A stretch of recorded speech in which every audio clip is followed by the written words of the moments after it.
ఆ పుస్తకం చేతిలో పడిన క్షణం నుంచి అతని జీవితం శాశ్వతంగా మారిపోయింది. కథలోకి వెళ్దాం. పాత లైబ్రరీలో ఎవ్వరూ తాకని ఒక పుస్తకం మూలన దొరుకుతుంది.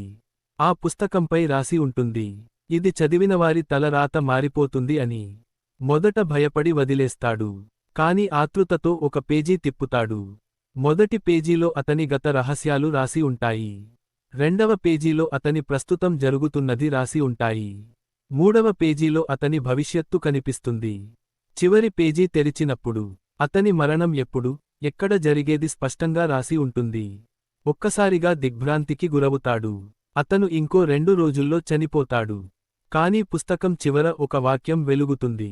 నీ హృదయం మంచిదైతే నీ మరణం కూడా మారిపోతుంది. ఆ రోజు నుంచి అతను మంచి పనులు చేస్తూ, అందరికీ సహాయం చేస్తూ సంతోషంగా ఉంటాడు. ఆ పుస్తకం మాయమైపోతుంది.